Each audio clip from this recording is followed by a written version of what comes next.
Thanks, Fatapa, for waking everybody up. We were actually wondering what we should do in order to ensure that you guys listen to us. But what I thought we could start off with is a way for you to kind of get a sense of the panel's personalities. You already know what everybody does for work, and impressive roles, huge teams, huge agendas to look after. So I thought I'd kind of kick it off in a bit of a different way. If you were to enter the workforce today, what do you think you'd be doing? Me? I think I would do what I would have done even as a kid earlier. I would have been an anthropologist.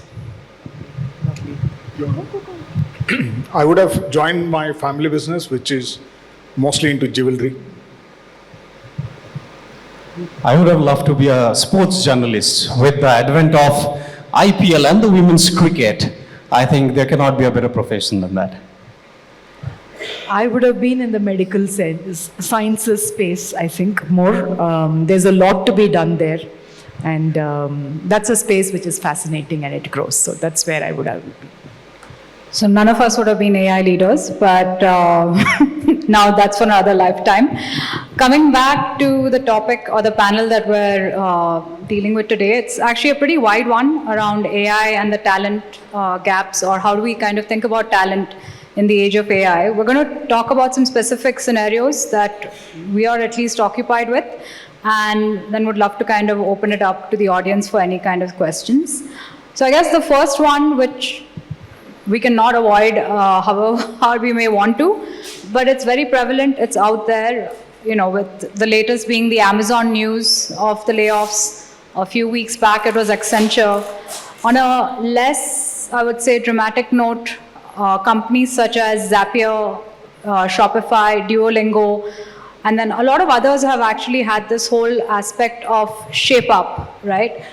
So when it comes to the organizations that you're either consulting for or your organizations itself, how are you guys looking at reskill or exit? Are there any particular, like, I would say, levers or signs that you're looking at to say, okay, now we need to reconsider whether this person is here or not?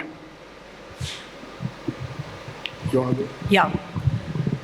Okay, so to start with, right, so there is a lot of layoff, the conversation that we were doing about, you know, many of the large organizations looking at cuts and et cetera, et cetera. I genuinely feel it is not everything to do with AI.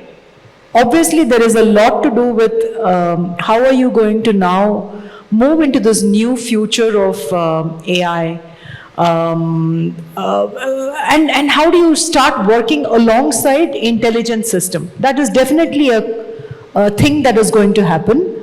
But separate it out, the layoffs today is not all because of AI. That's my first statement.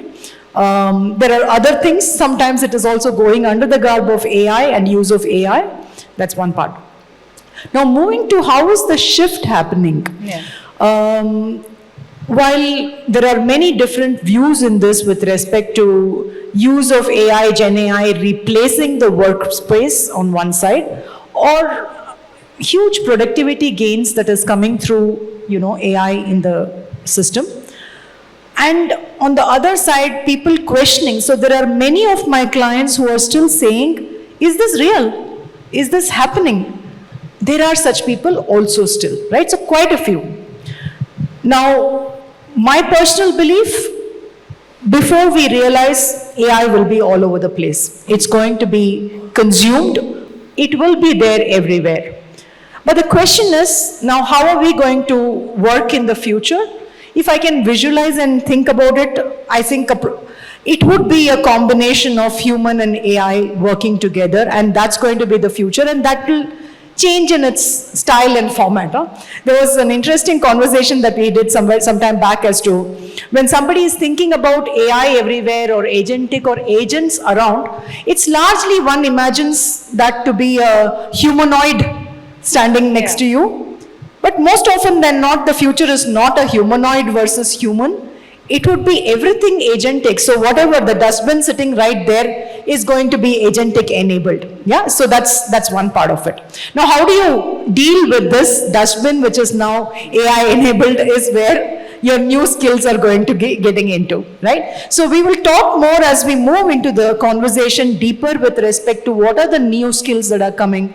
How does one upskill themselves to become collaborative AI human environment? But that is going to be the future. You either use it, you always use it, Yeah. right? But how are you going to improvise upon what is going to come to you is how I think the thing is moving. No, fair enough. And Ranan and RP, both of you run COEs for massive organizations. How are you seeing this entire reskill or exit play out in your end? Maybe outside also of your COE and the businesses itself. So we are actually in a different scenario. One, I guess, maybe last year this time, if you had asked me this question, I would have said, I don't know about it because we are not using AI that much. Today, I think the scenario is totally different. So we are actually looking at doubling the game in India for analytics. And if I look at the penetration of analytics from the GCC perspective across all the city businesses, it is still not there. We are still lagging. Maybe we still have a lot of opportunities to work on. So City actually did a wonderful job. City actually said, we will give you tools which can help you to actually do your jobs better. And these are all AI tools. There was a resistance from people over a period of time saying that, okay, we don't want to do it. It might be too early. We don't know it much. Can we learn it? All of that went through. So while the goal is to double, and also there is a target that, okay, I have to change the name of the center from Analytics and Information Management to AI COE, right? So if that's the case, then I want 100% of my people to be at least knowledgeable on AI. Yeah. So what we have done is that with the introduction of tools to all the people across City, I think people started using it. Maybe we had some experts. They started showing some good results for us. Now, I think we want to train all the people across, upskill them to start using these tools. And it can show us a lot of productivity or gains which you can get out of these. We are in that phase where I could easily say that the adoption rate of these tools is close around 85%. And we need more. I think as we go forward, more tools will be given to us so people can start using it. So yesterday we had a small event in our office where we saw around 300 people graduating the foundational courses of all these tools. So that will continue. We will have mostly all the people covered up. We will have some experts. We will have some intermediate users in between and foundational knowledge also to a large extent. So I would actually say mostly upskill and right skill them while we need a lot. So maybe exit is very, very far. Far off. Yeah. Okay. That's good to hear. What about you, Ranan? Yep, briefly I want to start with an example which is not exactly in my industry. So my daughter is planning to pursue fashion design, which is very drastically different than what I know and what I do. And I was accompanying her to some of the fashion colleges in the last 6 months, and I was amazed to see that their course curriculum includes AI in 6 semesters out of the 8 semester course. And I was pretty amazed to see that, and I was exactly what does it do? And some of the professors made it very clear is you also don't know that by the time you complete the course, maybe the way today you foresee fashion designing world is going to drastically change. So it's not only limited to the people in IT who is experiencing or going to experience the change. And coming back to our industries, I would say that unfortunately we are today most of the times relate AI upskilling with the job loss. Unfortunately, if you take out that particular part, there is a larger game which is benefiting all of us. Because I think the biggest transition what's happening is that the power of AI is giving us more time to be creative, giving us more time to spend on the activities which earlier was impossible to accommodate because of we were so busy in doing things, and that's happening across. So definitely, I think 2 decades back, GCC was set up mainly with the intent of building technology center of excellences. And today, if I see, it's completely transitional to focus mostly on innovation and modernization. So I think upskilling is must, but it's benefiting us to a great extent. Okay. Moving on from the exit scenario or the reskilling, I think as you rightly pointed out, there's also talk about AI bringing in a lot of new roles, new opportunities. Over the last 1 year, or let's say in the coming 1 year, what are some new roles that you have introduced? I think the one that I see a lot from the tech startup space is AI product manager, right? As one of the hot roles that has popped up. I'm curious to know, what are you guys seeing within your functions, maybe even outside in the businesses, as a result of this? Absolutely. So I belong to the function of data and AI, right? So Yes. people do that for bread and butter in my team. A lot of shifts that you're already seeing. For instance, the frameworks and others, like for instance, LangChain, right? So AI development itself has become mainstream. Right. You had a data engineer who would do ETL work in the past. That probably doesn't exist. For instance, within that, the data quality work an agent does it completely. How do you shift these people? The new age ones where you're able to build an agent in itself on a LangChain. So the LangChain engineer is a new role which has come up. So if you're actually upskilling yourself and moving in that direction, you have something new to do altogether. You have AI orchestrators, right? So you know AI API orchestration is an important thing, because if you're actually working with multiple agents on an MCP, you need orchestration to be done. So these are absolutely new roles. AI governance, for instance. AI governance wasn't existing in the past.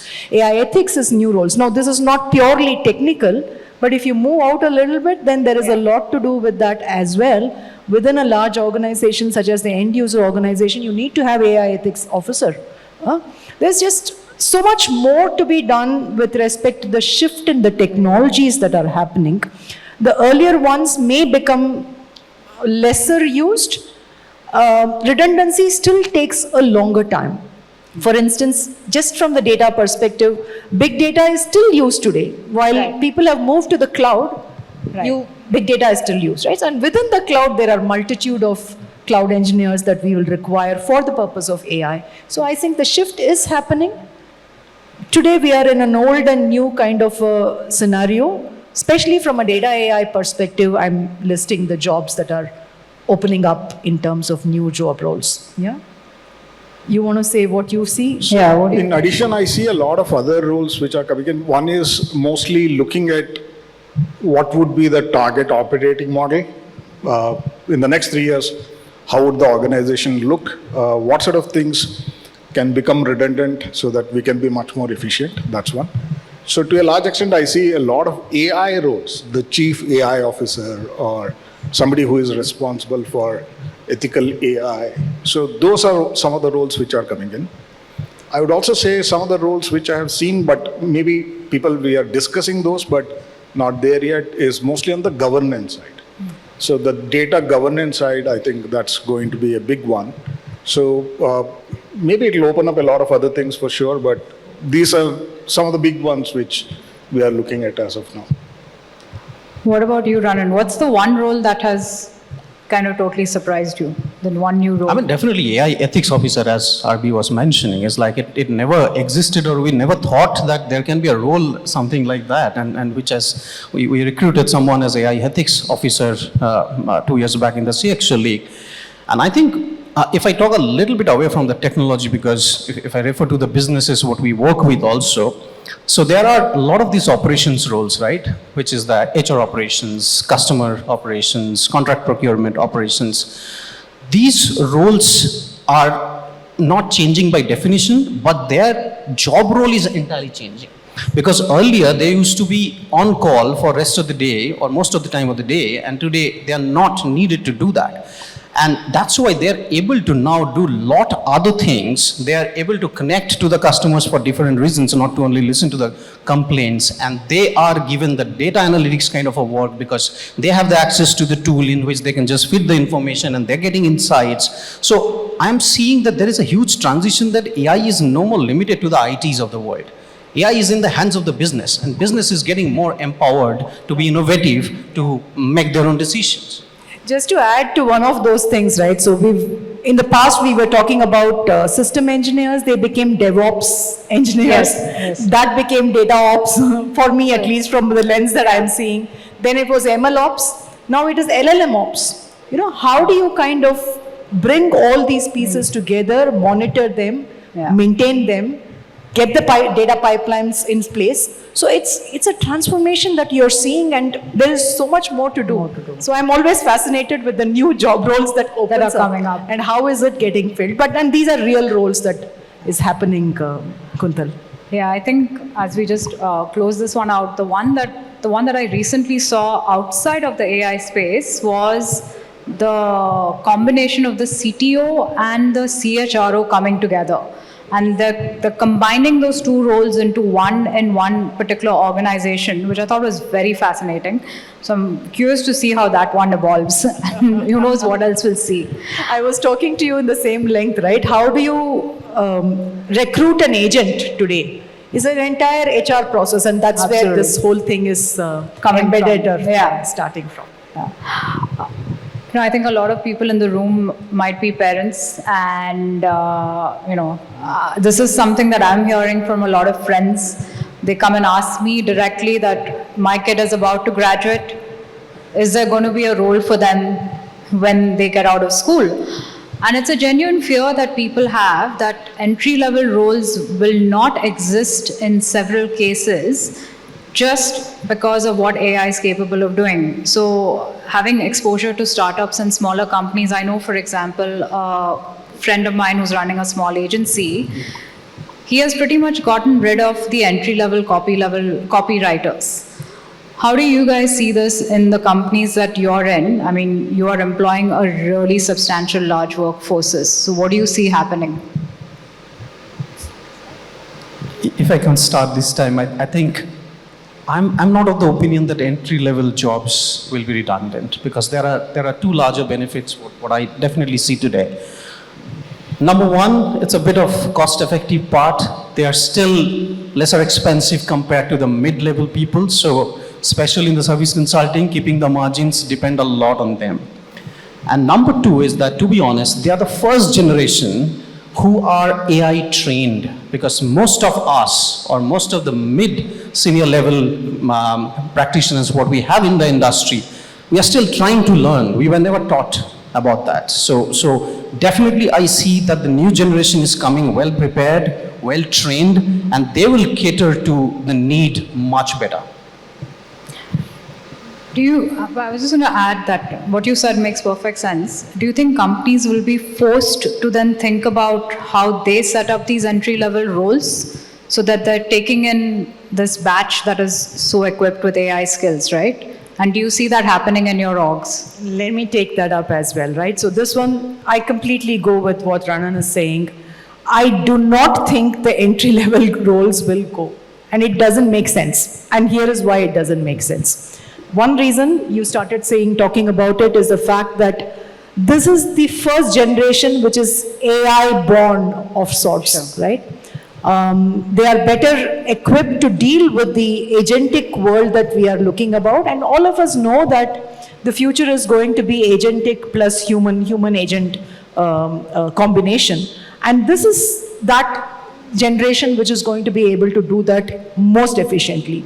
If at all, it's the middle management, which is, and the senior management, I'm not setting out anyone else aside, who are going to be finding it very difficult today to be able to adopt. Why is there a slowness in this whole thing of adoption of agentic today? It is primarily because of the fact that the senior management and the middle management is resisting this shift that is happening, and therefore, that is not going. So now, coming back to the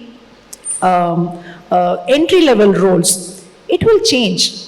So earlier, the entry-level roles were definitely picked up for, in my case, writing codes, for instance. Today, they will know how to pick up the code and be able to look at, what is Yeah. missing in the code, and then be able to add to it various other things. How do I prompt better to this? Right. How do I get how do I verify this whole thing? Right? So it's about shifting of the Of the thing role. from where it was to where it should be, and most of it will be taught at the point of university level itself. We are working with the universities, for instance, while we need some basic skills still of Python and SQL and PLSQL knowledge, because you're still going to be dealing with the agent which is trying to be smart. You're not yet there, right? So Yeah. you need to do all those things. But also, how do you become prompt smart, right? To be Right. able to get the right things out of the agent. So I think that is how the shift will happen, but definitely entry-level roles will be there.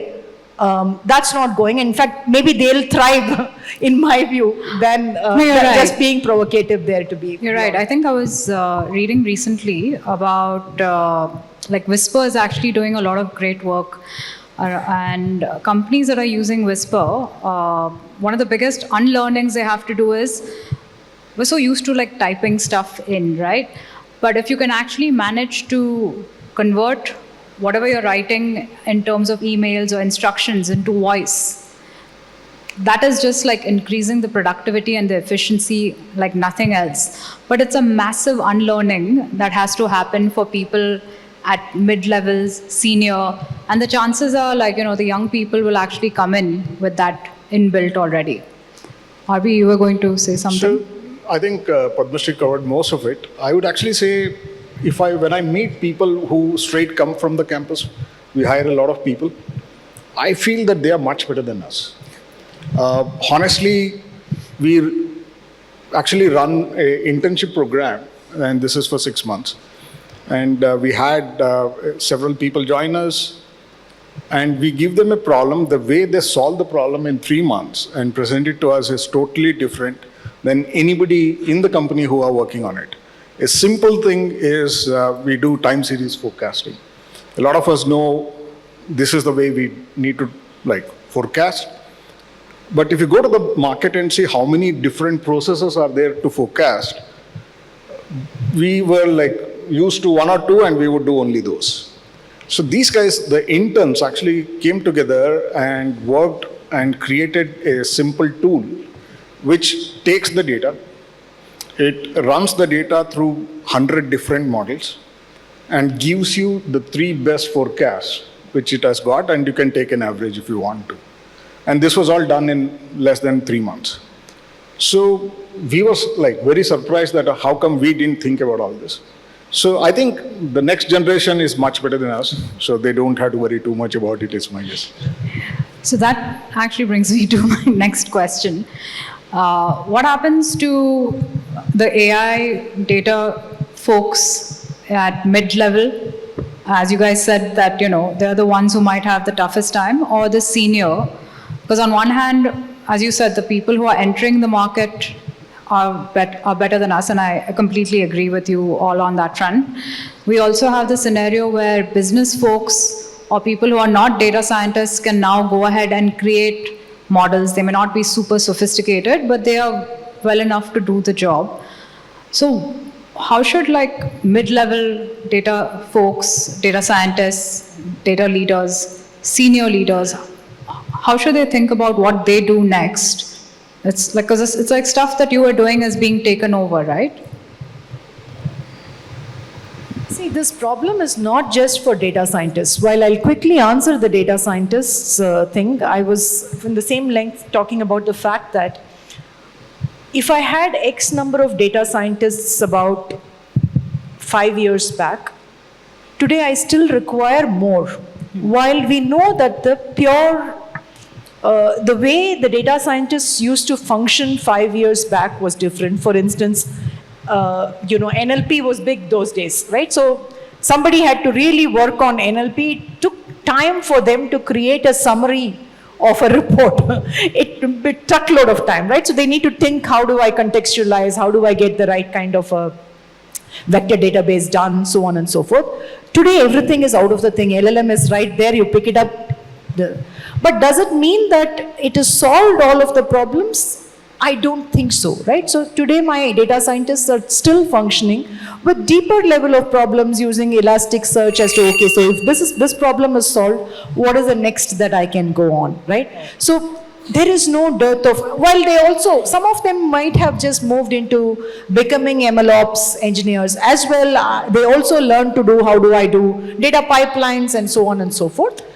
The pure play data science work does still exist, because you now are much more richer, because your agent gives you a lot more information. You're able to work on multitude of problems. Yeah, and deeper, right? I guess. Exactly. So that's what, it's like the Jevons paradox, they say, right? So when something gets easier to be done, don't think that the job will go off. There will be multitude of that will come up, because there's a latent demand that we don't even know is existing. So that will start coming up. So that's how I see the whole thing to be moving forward. That makes sense. And I think, RB, you were discussing a different viewpoint when we spoke about this earlier. So I think, yes, we need a lot of AI specialists at different levels, but I think you are mostly focusing on mid-level types. Mid and senior as well. So a lot of us maybe are not hands-on. A good understanding of AI is very much required. Why I say this is, today across the companies, if you look at, we are looking for opportunities where AI can be deployed. There are so many opportunities, but which are the big ones where the alpha is very, very high, right? People who have worked in the processes, who have run the business for a while, know it better where the pain points are. And if they can organize those, where they can connect the dots and get all the people together, maybe from operations, technology, analytics, coming together and seeing what is the alpha we get by solving this problem. How do we actually spend the resources we have so that we can get the maximum bang on the buck? I think those are some of the areas I think most of us have to focus on today. Honestly, hands-on, I think we are pretty much not there now. Not built a model for the last 20 years, but that's one of the things where people are now looking at, because we always build a model and say, okay, we deploy so that we get customers. A lot of people don't think about what will happen if I choose a wrong customer. What will happen to the risk? What will happen to the collections? What will happen to the losses? I think those are some of the areas where most of us can be helpful. So understanding is very important. So spend some time to understand more of it, see what the opportunities across are, and just make sure that the impact on the business is quite relevant for us. I think absolutely having a greater understanding of the business levers that you're able to impact, or even understanding what the business issues are, I think can very radically change how you approach model building, or what are some of the things that you may think about. And now that they have more time, that's something that hopefully they can dive into. Ranan, did you want to end? Yeah, quickly, I would say that all this technology enablement, we should always see it as a very positive side rather than being frightened about, right? Because I know, like 30 years back when the computer came into picture, there were quite a few segment of people who thought like computer will take away all the jobs, and I'm from one of the states which is still suffering from creating jobs. And 30 years down the lane, you see how much additional jobs we have got just because of advent of computer, right? So similarly today, if you talk about the data scientists and all, we used to spend so much of time in feeding the data into the system. That used to take a significant amount of time rather than focusing on the data modeling, data structuring, and the data analysis part, right? So today we are getting empowered in that front to minimize our effort into doing those work which doesn't require that much of intelligence. And that's giving us so much of bandwidth to be focusing on more creative work. So I guess an exciting future for all of us in AI.